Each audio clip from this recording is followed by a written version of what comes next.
picking up the theme again of the Lacanian Unconscious and how we might approach this concept of the Lacanian Unconscious. I've given this lecture, the second in the series, the subtitle of Logical Time. It's rather unusual for someone to explore Lacan's logical time essay as a way, I think, of understanding certain facets of his idea of the unconscious, but we're going to try and see what we can do with that. Two opening questions. The first is the question of who am I, not just for another or for one or two others, but who am I for the other of those others? Anxiety-provoking question. Second question, is it possible that we can think of a Hollywood star, maybe even a so-called supermodel, whom nobody at an individual level actually likes? Nobody finds them attractive. Nobody necessarily finds them charismatic. But they are nevertheless a supermodel or a Hollywood star. Two questions to keep us going. Let's now start to think a little bit about the logical time essay. It's a very early piece that Lacan writes, and the reason I particularly am interested in it here, this might be a slightly unconventional way of using the logical time essay, is because I think it helps us in moving beyond merely thinking about the human subject and the psychical life of the human subject in terms of the subjective. And I think it likewise moves us beyond thinking about the dynamics of intersubjectivity. In other words, the reason I'm so interested in exploring and using facets of this essay is so we can approach and get a better sense, a practiced sense of what the transsubjective might actually be. Why am I doing this? Well, you'll remember in the previous lecture it's very important for Lacan, it's not an individual unconscious, it's not a collective conscious. It's something like a transsubjective unconscious. Then you do a little flourish and you go, ta-da, problem solved. But of course you could say, well, that's all well and good. You've called it now the transsubjective, or you've insisted that we need to understand something like the transsubjective to grasp this particular understanding, conceptualization of the unconscious. But what does that mean? That's why we're turning to the logical time essay, and we're going to, as it were, stretch our legs and think a little bit about the transsubjective. And I think the more we're able to exercise and utilize that concept, the more we'll be able to grasp and appreciate something of the Lacanian unconscious. One last introductory comment, and here I'm going to give you a quote. This comes from my colleague Adrian Johnston. He's got a really nice, quite straightforward quote, which somewhat irritatingly I think says a lot more concisely, partly what I was trying to convey in the previous lecture. So here's his quote. He says, Lacan goes to great lengths to undermine the apparent clarity and firmness sometimes attributed to the distinction between individual and collective levels of human existence. From a Lacanian perspective, there is no such thing as strictly individual psychology per se. The singular person, scrutinized by psychoanalysis, in all the richness of his or her memories, identifications, fantasies, and patterns of comportment, is inherently intertwined with larger, enveloping matrices of mediation. That is to say, the individual is always trans-individual. Bam! Thank you, Adrian. That is what we're trying to understand. In what way is it true that the individual is always trans-individual? I'll just give the one last sentence that from that quote. Lacan maintains that each individual is a bundle of numerous intersubjective relations and transsubjective structures. Okay, so that helps frame things. Let's now move to Lacan's logical time essay. And in fact, it's not so much that we're going to use his logical time essay, is that we're going to play out a dilemma. He calls it a sophism. It's in a sense, it's a riddle. So we're not going to focus on the whole, the series of assertions and arguments that he makes in the essay, but we're going to foreground this puzzle, this dilemma, the prisoner's dilemma that he gives. The prisoner's dilemma, which is different from the one that often circulates within the domain of economics and so on and so forth, is this. It's a very simple situation. You are one of three prisoners. The warden of the prison has the ability to give one of you your freedom, but because he doesn't want to seem like he's just picking his favorites, he devises this riddle, this dilemma, this competition in a way. You will each be in a room and you will be facing one another. You may not communicate with one another, no language is to be used, and you will each have a hat on your heads. The whole objective of this game is that you've got to try and identify what color hat you've got on your head. Now, just to be clear about the permutations, the warden says this will be a game where you'll be able to rationalize, reason your way through it. I need you to be able to tell me definitively what color hat you're wearing on your head and how you arrived at that logic. Also important, so you understand the parameters of the game, is that we've got 2 black hats and 3 white hats. Each one of you will have one of those hats placed on your head. You won't know what it is, but you'll be able to see the other 2 prisoners in front of you. Okay? That's the basic setup. Now, the reason we're doing this is to try and think about how, in a very schematic way, how we might be able to separate something like the logic of subjectivity from the rationality or logic of the intersubjective from what we're trying to illustrate and think about as the transsubjective. So, imagine you're in the situation. Here is, well, actually, you wouldn't know what color hat it is. I've put a hat on your head. I'm the prison warden. You don't know what color hat you've got on your head. But, true enough, you can see that there are 2 other prisoners in front of you. You can see that they're each wearing a black hat. Now, given the rules, the parameters that the warden has given you, you know that the first person to stand up and go and speak to him and say, I know definitively what color hat I'm wearing and I know why I've been able to deduce this, that person will gain freedom. So, if we have to picture the first possible permutation, the first possible situation you find yourself in, imagine it, pretty anxiety provoking, you could win your freedom here. You're sitting down, 2 people in front of you. They're 2 prisoners. They are both wearing black hats. Think about it for a while. Not a particular difficult calculation. We know that there are only 2 black hats. Therefore, if there's 2 black hats in front of you, you can pretty much instantly stand up and make the deduction, I'm wearing a white hat. No problem. In terms of the description of logical time, in terms of the argument that Lacan propounds in that essay, you could say that this is what he would call the instance of the glance. It's a kind of moment of subjective realization. You don't need to make reference to the subjectivity of the other 2 prisoners. You could see there's 2 black hats, therefore I'm wearing a white hat. You could stand up, tell the warden, I am wearing a white hat, and you can leave. That's fairly straightforward. And you could say that's a nice paradigmatic example of the logic, the rationality of subjective understanding. Now, you can guess where we're going. The second possible permutation that you might find yourself confronting is there you are. There's 1 prisoner who's wearing a black hat, 1 prisoner who's wearing a white hat. You don't know what hat you're wearing. Now, in this situation, you can't immediately stand up because you don't know what color hat you've got, and there's 1 black and there's 1 white. So you could be wearing a black hat or you could be wearing a white hat. Now remember, the prison warden isn't saying here, give me some probability theory here. He wants to know definitively what hat you're wearing. So what are you going to do? Presumably you've got to wait a while. You've got to think about it. How are we going to figure this out? Well, what you could do is you could hypothesize what would happen if I was wearing a black hat. In other words, what becomes important here is not just to imagine what you're seeing, but to be able to put yourself in a position of a second person. And more importantly, imagine you put yourself in the position of the person who is wearing a white hat. Because if you do that, you know that that person is seeing at least 1 black hat. If he sees 1 black hat, and if your hat is black, then he will stand up and leave.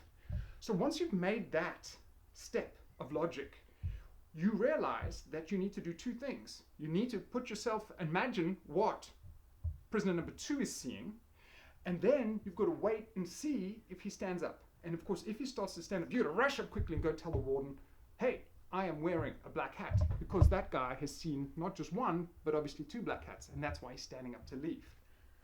In Lacan's formulation then, you could imagine, he's not calling it an intersubjective moment, that's my imposition.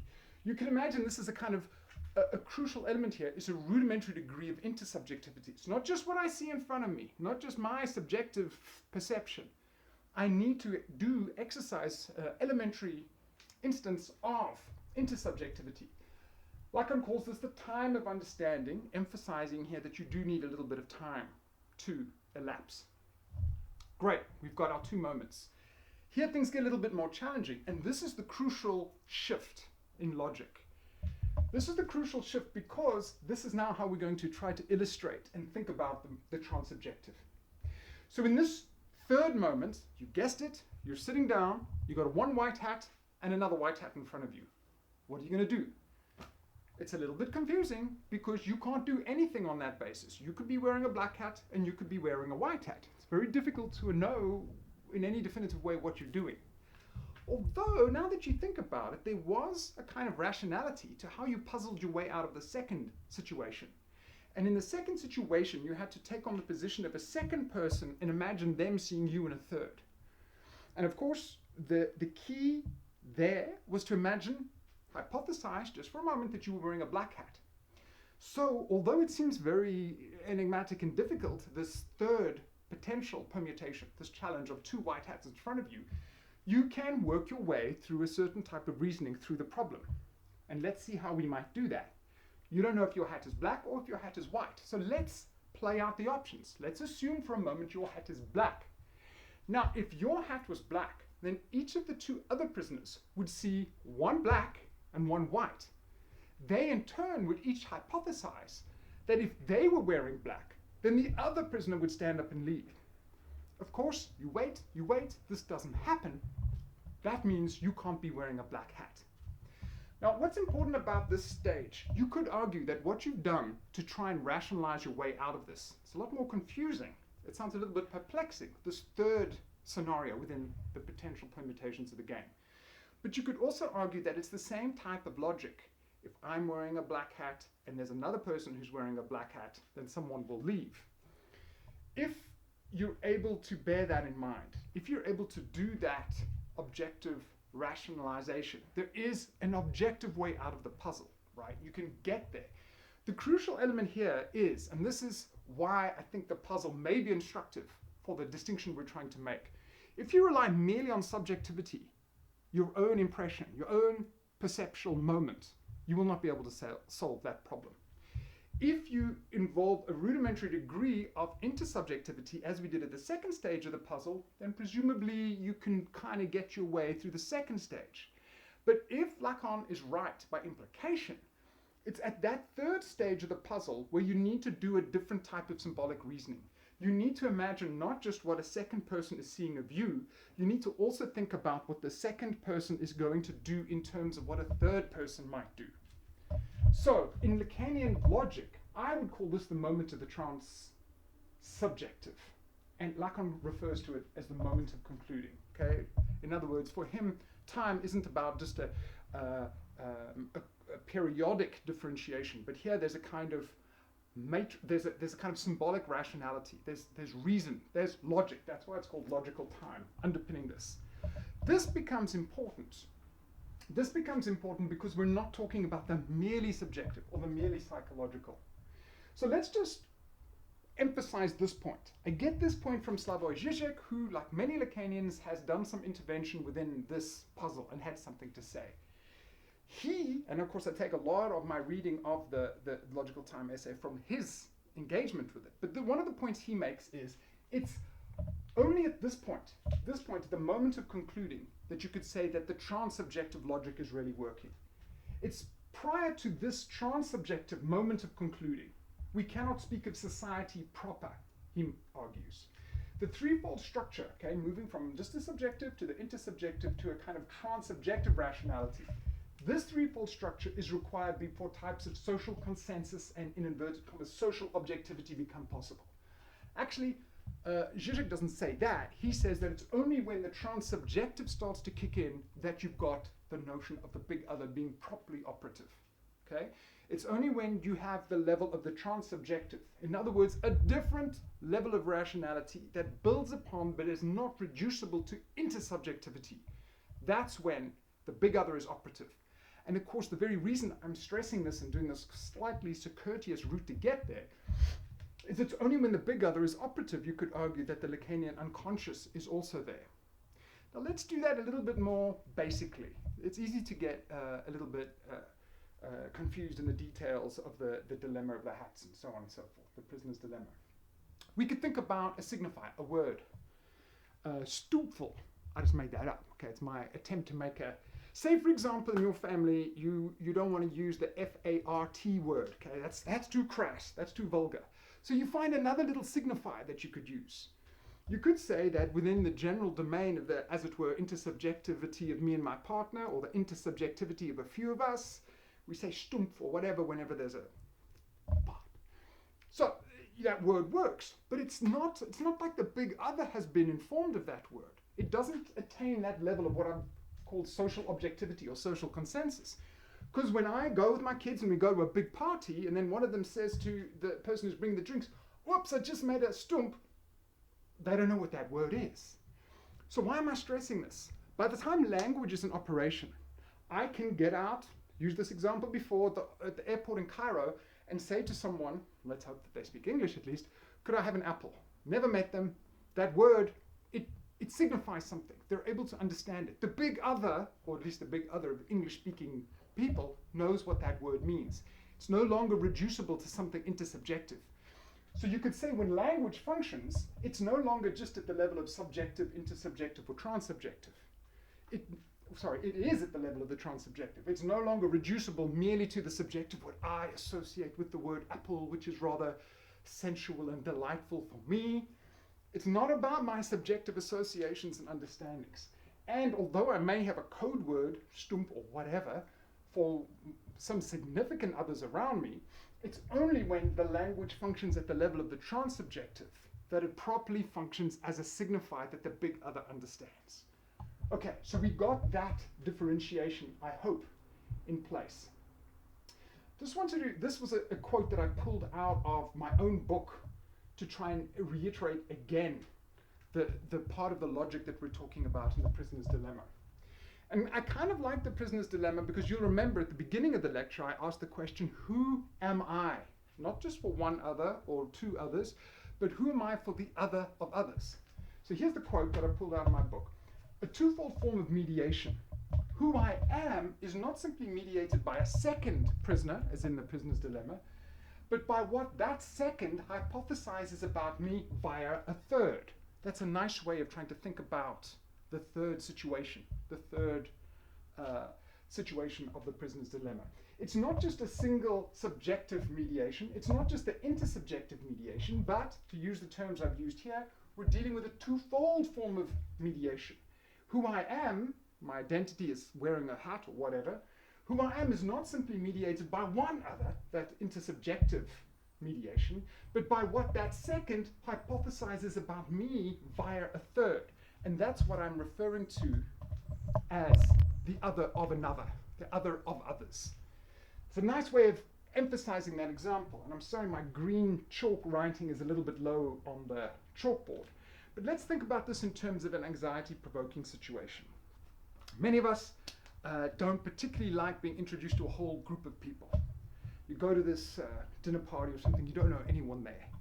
Well, what would be one strategy? One strategy, I use this all the time, is at least try and see if there's someone who's got something in common with you. Then you can sit and speak to that person, find if they've got some common denominator, which makes some rudimentary sociality work. Maybe you kind of have something in common, some kind of identification, and then you can kind of get a sense of, oh, well, all right, this is how we're working. They understand me, I can kind of guess this about them, and then I feel a little bit more secure in the social environment.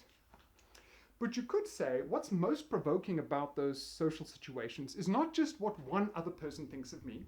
That can certainly be anxiety provoking. And it's not just what one or two other people think about me. When we think about the anxiety of groups, it's not merely what one or two or members of a group think of me, but what group members think that other group members as a whole think of me. So let's think about something like the process of voting. You're not going to get very far if you're a politician who thinks that, okay, I shook this person's hand, they seem to like me. You could find a whole lot of people who like you, who genuinely think you're the best person for the job. But by the time voting starts, what happens is, it's not just an aggregate of subjectivities. And of course, you can anticipate the question I asked right at the beginning. Is it possible to have a movie star that nobody actually thinks all that charismatic? Is it possible to have a supermodel who nobody actually thinks is all that lovely? Of course, I'm exaggerating somewhat, but you could say in Lacanian terms, of course it is. Of course it is, and it happens all the time. So what's important there is not whether the aggregate of subjectivities actually thinks that person is beautiful or that person is a very charismatic actor. What matters is, do enough of us think that the big other thinks that? And if enough of us think that the big other thinks that Shia LaBeouf, sorry, I don't know if I'm pronouncing his name, but he's always the guy for me, like, Shia LaBeouf? Never met anyone who thinks Shia LaBeouf is particularly striking. He's an actor. If you didn't know that, that kind of proves my point. The Lacanian answer would be, it doesn't matter. You may want to believe that the vast majority of people do and must by definition like Shia LaBeouf if he's had a meteoric Hollywood career. But the Lacanian response would be, it doesn't matter if an aggregate of individualities, a sum total of many individual subjectivities thinks he's great or thinks he's awful. What really matters is whether that aggregate of subjectivities thinks that the big other, maybe a Hollywood agent or whatever, thinks that he is successful. That's the crucial element. So what could very possibly happen by the time I go to the voting booth, I can have this distinction dramatized once again. I go to the voting booth, I think about the person that I want, and I think, oh, I really like this person, and they connect with me on all these levels.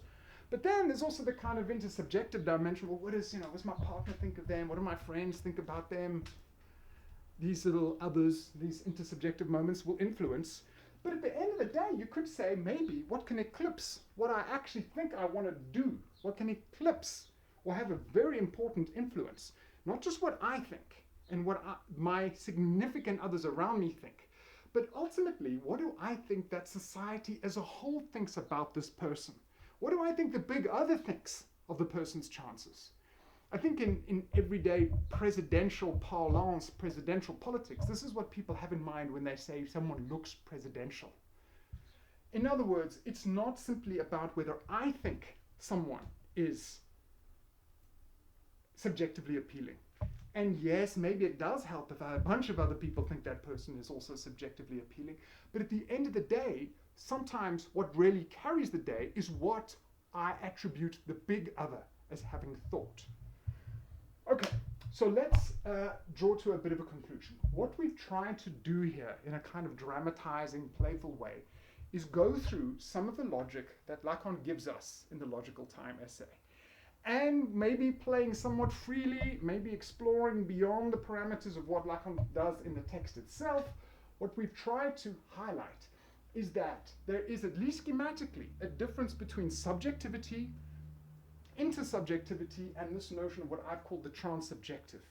The transsubjective is a domain where symbolic reasoning is involved, where there's a kind of logic, where there's a symbolic frame. And this is important because I've called it here a kind of social objectivity or a type of social consensus.